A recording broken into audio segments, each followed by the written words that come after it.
بسم اللہ الرحمن الرحیم۔ پیارے دوستو، امید کرتا ہوں کہ آپ سب خیریت سے ہوں گے۔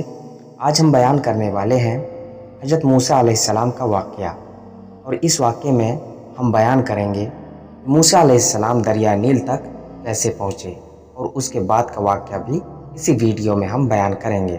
اس ویڈیو کو لازمی آخر تک آپ ضرور دیکھیں۔ تو شروع کرتے ہیں۔ اللہ رب العزت نے حضرت موسیٰ علیہ السلام کو حکم دیا کہ آپ بنی اسرائیل کو لے کر مصر سے نکل جائیں اور اپنے باپ دادا کی سرزمین فلسطین یا کنعان میں چلے جائیں۔ وہاں جانے کے صرف دو ہی راستے ہیں، ایک خشکی کا راستہ جو بالکل قریب ہے، اور دوسرا بحر احمر کلزم کا راستہ جو کچھ دور ہے۔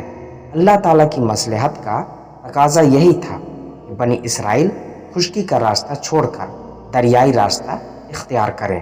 حضرت موسیٰ علیہ السلام اور ہارون علیہ السلام بنی اسرائیل کو ساتھ لے کر راتوں رات بحر احمر کے راستے سے اتنی جلدی روانہ ہوئے کہ بنی اسرائیل کی عورتوں نے قبطی عورتوں سے جو زیورات عارضاً لیے تھے وہ بھی واپس نہ کر سکے۔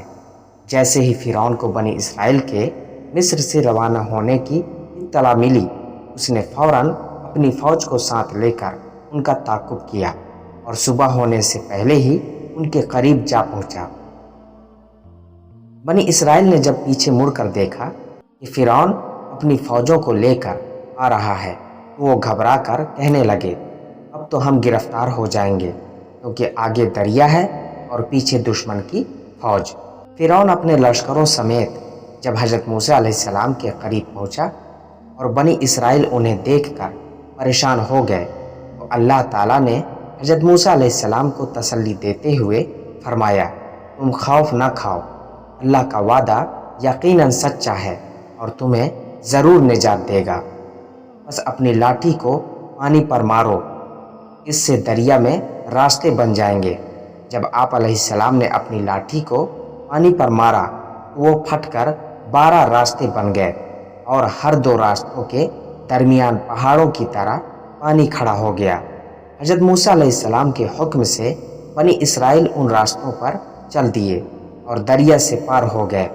فرعون نے جب یہ دیکھا کہ دریا میں راستے بنے ہوئے ہیں، اس نے اپنی قوم سے کہا، میری کرشمہ سازی دیکھی کہ دریا نے بھی راستے دے دیے، لہٰذا تم بڑھتے جاؤ اور بنی اسرائیل کو جا کر پکڑ لو۔ فرعون بھی اپنی فوجوں کے ساتھ دریا کے راستوں میں داخل ہوا۔ جب تمام فوجیں دریا کے اندر پہنچ گئیں تو اللہ تعالیٰ نے پانی کو حکم دیا، وہ اپنی اصل حالت میں آ گیا اور فرعون اپنی فوجوں سمیت غرق ہونے لگا۔ اس نے فوراً کہا، میں اب اسی رب پر ایمان لاتا ہوں جس پر بنی اسرائیل ایمان لائے ہیں، اور میں اب فرما بردار بن کر رہوں گا۔ لیکن اللہ کی طرف سے اسے کہا گیا کہ اس سے پہلے تو اللہ کی نافرمانی کرتا رہا، اور اب تیری اس توبہ کا کوئی فائدہ نہیں۔ اللہ تعالیٰ نے فرعون کو غرق کرنے سے پہلے ہی یہ طے کر لیا تھا کہ یہ اپنے آپ کو رب اعلیٰ کہلواتا ہے۔ میں اسے ہلاک کرنے کے بعد اس مغرور اور متکبر کی لاش کو قیامت تک آنے والی نسلوں کے لیے نشان عبرت بنا دوں گا، تاکہ اس کے انجام کو دیکھ کر آئندہ کوئی بھی اپنے معبود ہونے کا دعویٰ نہ کرے۔ جس دن اللہ تعالیٰ نے فرعون اور اس کی قوم کو غرق کر کے حضرت موسیٰ علیہ السلام اور ان کی قوم کو فرعون کے ظلم و ستم سے نجات دلائی، وہ یوم عاشوراء 10 محرم تھا۔ حضرت موسیٰ علیہ السلام اور ان کی قوم نے فرعون سے نجات پانے کے بعد شکرانہ کے طور پر اس دن کا روزہ رکھنا شروع کر دیا۔ آپ صلی اللہ علیہ وسلم جب مدینہ تشریف لائے تو وہاں کے یہود کو اس دن روزہ رکھتے ہوئے پایا۔ ان سے وجہ پوچھی تو انہوں نے یہی وجہ بتائی۔ جب رسول اللہ صلی اللہ علیہ وسلم ہجرت کر کے مدینہ منورہ تشریف لائے تو وہاں کے یہودی عاشوراء 10 محرم کے دن روزہ رکھا کرتے تھے۔ آپ صلی اللہ علیہ وسلم نے ان سے دریافت فرمایا، تم اس دن کا روزہ کیوں رکھتے ہو؟ انہوں نے جواب دیا، یہ بڑا مبارک دن ہے۔ اس دن اللہ تعالیٰ نے موسیٰ علیہ السلام اور اس کی قوم کو فرعون کے ظلم و ستم سے نجات عطا فرمائی تھی۔ فرعون اور اس کی فوج کو دریا میں غرق کیا تھا۔ موسیٰ علیہ السلام نے شکر کے طور پر اس دن روزہ رکھا تھا، اس لیے ہم یہود بھی اس دن کا روزہ رکھتے ہیں۔ آپ صلی اللہ علیہ وسلم نے صحابہ رضی اللہ تعالی عنہم اجمعین سے فرمایا، ہم موسیٰ علیہ السلام سے تعلق رکھنے کا زیادہ حق رکھتے ہیں اور ان سے زیادہ قریب ہیں۔ پھر آپ صلی اللہ علیہ وسلم نے خود بھی یوم عاشورہ کا روزہ رکھا اور صحابہ رضی اللہ تعالی عنہم اجمعین کو بھی اس دن روزہ رکھنے کا حکم دیا۔ جب اللہ تعالیٰ نے بنی اسرائیل کو بحفاظت دریا پار کروا دیا، فرعون اور اس کی قوم کو غرق کر کے ان کی جائیدادوں کا بنی اسرائیل کو وارث بنا دیا، بنی اسرائیل نے اپنی آنکھوں سے فرعون اور اس کی فوج کو غرق ہوتے ہوئے بھی دیکھ لیا۔ اس کے باوجود بھی اللہ تعالیٰ پر وہ اعتماد اور یقین کامل نہ ہوا جو ہونا چاہیے تھا۔ دریا پار کرنے کے بعد ان کا گزر ایک ایسی قوم کے پاس سے ہوا جو بتوں کی پوجا کرنے میں مشغول تھی۔ اس قوم کو دیکھتے ہی بنی اسرائیل نے حضرت موسیٰ علیہ السلام سے مطالبہ کر دیا کہ ہمارے لیے بھی ایسے ہی معبود بنا دیجیے جیسے ان کے خود ساختہ معبود ہیں۔ حضرت موسیٰ علیہ السلام نے جب قوم کا یہ مطالبہ سنا تو ان پر بہت زیادہ ناراضگی کا اظہار کیا اور فرمایا کہ تم اپنی آنکھوں سے اللہ تعالیٰ کو چھوڑ کر دوسروں کی پوجا کرنے والوں کا انجام دیکھ چکے ہو، اس کے باوجود اسی چیز کا مطالبہ کر رہے ہو جیسے اختیار کر کے وہ تباہ ہوئے۔ دریا پار کرنے کے بعد بنی اسرائیل جس سرزمین پر پہنچے وہاں دور دور تک پانی موجود نہیں تھا۔ بنی اسرائیل فوراً گھبرا گئے اور حضرت موسیٰ علیہ السلام سے مطالبہ کرنے لگے کہ ہمارے لیے پانی کا انتظام کیجیے ورنہ ہم پیاسے مر جائیں گے۔ حضرت موسیٰ علیہ السلام نے اللہ تعالیٰ کے حضور پانی کی درخواست کی تو اللہ تعالیٰ نے آپ علیہ السلام کو حکم دیا کہ اپنی لاٹھی پتھر پر مارو۔ جیسے ہی آپ علیہ السلام نے اپنی لاٹھی پتھر پر ماری تو اس سے 12 چشمے جاری ہو گئے۔ بنی اسرائیل کے 12 قبیلے تھے، اس لیے ہر ایک نے ایک ایک چشمہ سے پانی پینے کا انتظام کر لیا۔ اللہ تعالیٰ نے جب موسیٰ علیہ السلام کے پتھر پر لاٹھی مارنے سے 12 چشمے جاری کر دیے تو بنی اسرائیل پانی کی طرف سے مطمئن ہو گئے، لیکن انہوں نے حضرت موسیٰ علیہ السلام سے تیسرا مطالبہ یہ کیا کہ اب ہمیں کھانے کی بھی ضرورت ہے۔ حضرت موسیٰ علیہ السلام نے اللہ تعالیٰ سے دعا مانگی۔ اللہ رب العزت نے ان کے کھانے کے لیے من و سلوى نازل فرما دیے۔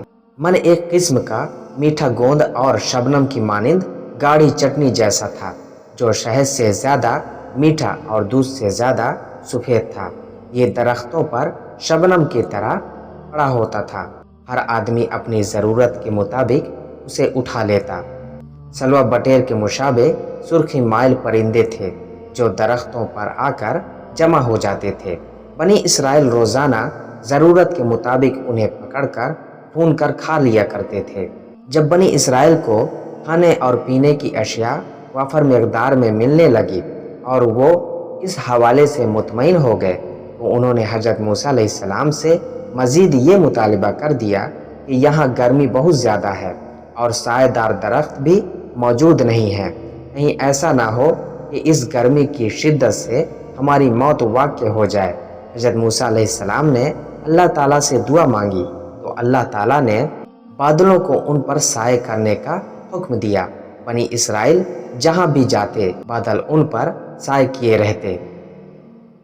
جب بنی اسرائیل کے لیے کھانے پینے اور سائے کا انتظام ہو گیا تو انہوں نے حضرت موسیٰ علیہ السلام سے یہ ایک مطالبہ کر دیا کہ اے موسیٰ، ہم روزانہ ایک ہی کھانا نہیں کھا سکتے، اللہ تعالیٰ سے دعا کریں کہ وہ ہمارے لیے دیگر سبزیوں کا انتظام بھی کریں۔ حضرت موسیٰ علیہ السلام نے قوم سے کہا کہ تم اچھی چیز کو چھوڑ کر گھٹیا چیز کا مطالبہ کیوں کر رہے ہو؟ اگر تمہیں یہ چیزیں درکار ہیں تو پھر کسی شہر میں چلے جاؤ، وہاں تمہیں یہ چیزیں اچھی مقدار میں مل جائیں گی۔ جب حضرت موسیٰ علیہ السلام بنی اسرائیل کے ہمراہ بیت المقدس کی طرف روانہ ہوئے تو ان کا سامنا ایک طاقتور قوم عمالقہ سے ہوا۔ حضرت موسیٰ علیہ السلام نے بنی اسرائیل کو جہاد کا شوق دلاتے ہوئے فرمایا کہ تمہارا اصل وطن بیت المقدس ہے، جو تمہارے جد امجد حضرت یعقوب علیہ السلام کے زمانے میں تمہارے قبضہ میں تھا۔ اب وہاں پر قوم عمالقہ نے قبضہ کر لیا ہے، تم انہیں وہاں سے نکال کر خود وہاں آباد ہو جاؤ۔ اور ساتھ ساتھ انہیں کامیابی کی خوشخبری بھی سنائی، لیکن بنی اسرائیل نے آپ علیہ السلام کی بات ماننے سے انکار کر دیا۔